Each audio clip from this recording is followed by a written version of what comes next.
Hello po, good morning to everyone. So we welcome you again to our regular press briefing for the COVID-19 health event. This morning we are with our Secretary of Health, Dr. Francisco T. Duque III, and our Assistant Secretary for Health on the Public Health Service Team, ASEC Maria Rosario S. Bergero. So our Secretary of Health will now give a statement on the recent updates on COVID-19 health event.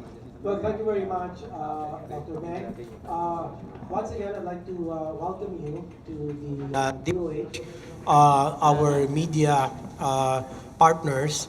And I'm not sure if I need to read this out because this has been given in the press release yesterday.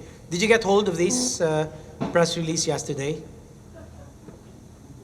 Not all of you. Oh, so nakapost. Does everyone here have a copy? So I'll just read it lang, just for everyone's benefit, okay? So, um, the IATF, or the Interagency Task Force on Emerging Infectious Disease, head force by the DOH, has resolved to partially lift the travel restrictions to South Korea during the 9th task force meeting on the COVID-19 health situation. And following the 9th IATF meeting, Filipinos heading to South Korea except to North Gyeongsang province, including Daegu City and Cheongdu County, will not will be allowed to travel provided that they sign a declaration signifying their knowledge and understanding of the risks involved. IATF has also resolved to partially lift travel restrictions to South Korea as their government has implemented stringent infection control measures to contain the spread of COVID-19. South Korea has also reported a low case fatality rate of only 0.5% and the successful containment of local transmission to only certain areas. The IATF also agreed to expand travel exemptions allowing descendants of permanent residents of South Korea, Hong Kong, and Macau to travel to these areas as long as they also sign a risk acknowledgement declaration. Additionally, the task force approved the plan for the Department of Foreign Affairs to repatriate 148 overseas Filipinos from Macau, SAR, via chartered flight within the week, and for OWA, or Overseas Workers Welfare Administration, 48 active OWA members via commercial flight. Returning OFs will undergo the prescribed screening, quarantine measures being implemented by the Philippine government. EID is closely monitoring the spread of COVID-19 cases in other countries and is regularly updating its travel restrictions based on standardized risk assessment indicators. We are working nonstop to ensure that our kababayans are protected from COVID-19 no matter where they are. To date, we have not recorded any cases of local transmission of COVID-19 in the country. In fact, the WHO Director General has cited the few countries in the world which have not recorded any new cases of COVID-19 for more than 2 weeks. In particular, tayo na wala pa tayong nare-report. Wala tayong local transmission. With a whole of government and whole of society approach, we can sustain our gains in containing the spread of the disease. However, let me just underscore, as I have done, the question is not if,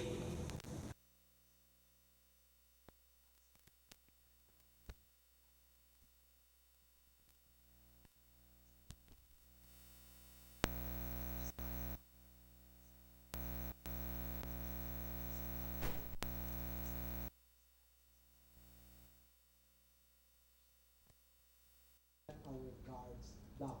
Hindi po tayo pwede paluwagin ang ating pagbabantay, pagmamadyan, pagguwardya para sigurado lang po na hindi makapasok ang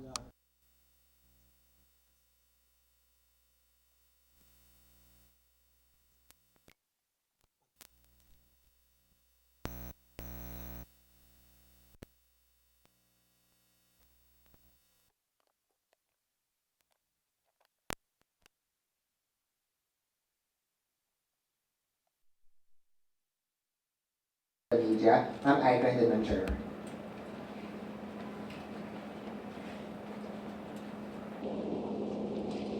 Hello, Secretary. Good afternoon. Just like to get updates on the repatriation plan for those who are in Macau. So, kapag dumating po sila, are they going to be quarantined also in SCC or will they be advised to just be home quarantined because hindi naman po sila galing sa epicenters and malayo naman po yung cases like in Hong Kong? But yung pong ating repatriates from Macau will be treated as PUNs, persons under monitoring.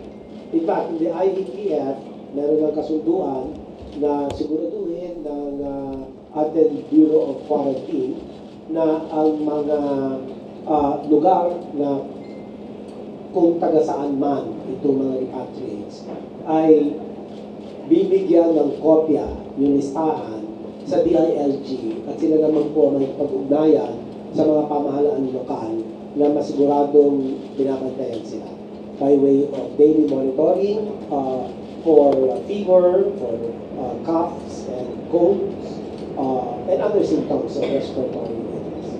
So, the hospitals po where they will, or I mean kung saan sila nakatira, will be alerted para po if ever magkaroon sila ng sintomas, they will be brought there for monitoring. Tumpak po, yung sinabi ninyo. Kasama po yan sa paghahanda na ginagawa ng ating mga LGUs. Nung ako ay nakipag-ugnayan sa kanila, nagsalita po tayo sa kanila, pinaliwanag ang mga papel kailangan gampanan ng ating mga pamahalaan lokal para yung pag-activate ng kanilang BERTs, yung Barangay Emergency Health Response teams and systems. So kasama na po yan ang kanilang leveling up ng kanilang preparedness sa mga iba't ibang levels of response should there be a community transmission. Secretary, hiwalay po ba yung repatriation for the 148 and 48 OWA members or sabay po sila that Hiwalay. The OWA is arranging for a separate repatriation of 48 members. We'll let you know, but there's been no definitive date. Sir Gerard. Sir, good afternoon, sir. Sir, yung with regards dun sa travel ban sa Iran, Italy, and another country. Japan Meron, and Japan, sir. Singapore. Kumusta po yung usapan ng IATF po? Ang IATF matapos nabigyan ng health risk assessment results ng ating TWG ng DOH, ang naging pasya ay hindi natin sila isasama sa travel ban. Mukha as a medium risk lang sila. So, kumbaga, ang criteria, 5 pula out of 9, automatic magiging kasama ka sa travel ban. At syempre, hindi lang naman travel ban absolute lahat, meron din selective travel bans. So, depende sa situation. At marami tayong mga criteria na ginagamit para maging maliwanag ang yung objective basis ng ating travel ban recommendation to the IATF. Sir, can you just confirm yung nag-stop daw po ang DFA ng giving visa on arrival to Iranians? That was the report yesterday by Yusef Brigido Tulay. So, yes, I confirm that. Sir, can you just get an elaboration? Ano po yung basis? Bakit po Iranian specific po ba? As in, Iranian nationals, hindi galing Iran? DFA kasi ang nagbigay ng ganitong information. I will have to ask them kung ano yung naging basis Ang alam ko lang ay dahil nga sa isa sila sa may pinakamataas na case fatality rate na 7.3%. So nakakatakot ito. Mukhang very rapid ang transmission, but we do not know whether the high case fatality rate is on account of weak surveillance na hindi nila nare-report ang tunay na bilang ng infected individuals. Pero nahuhuli naman nila yung mga nagkakaroon ng severe, if not critical, conditions. And doon sa grupo na yon, doon yung mga may pumapanaw. So nakikita nila too late. So in other words, yung kanilang denominator maliit. Pero yung number of deaths mataas. Kaya ang case fatality rate mataas sa 7.5. In fact, they are an outlier.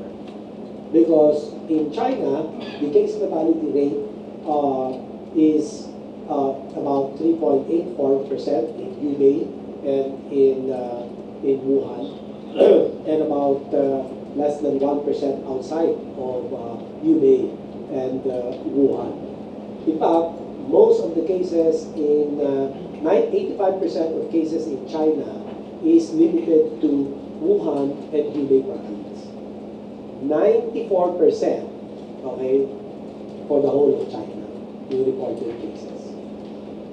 So, mababa talaga. Outside of China, outside of Hubei and Wuhan, within China, okay, mababa pa rin compared to Iran. Iran is outlier, 7.3% CM. Okay. Sir Jovic Tenaki. So yung recommendation po ba ng IATF, wala pa rin at least ban on Iran with the cases that the CFR that we are seeing, or at least quarantine for the travelers who are coming from Iran? As I've said, the IATF felt that the ban for Iran is not called for as of now. Okay? Kasi yung volume of travelers mababa. So yung risk of spread, risk of entering the Philippines of any infected case, mababa din. So we leave it at that. But this is a day-to-day assessment that is happening, that the DOH is doing.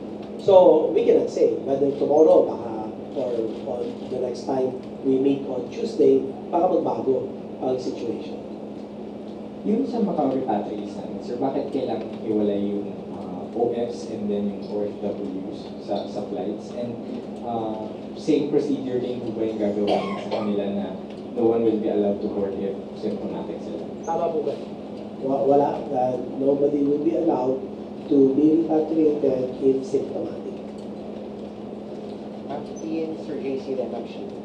Sir, updates lang po dun sa repatriates sa Cebu Park City, and kailan po yung send-off nila or mako-complete yung quarantine?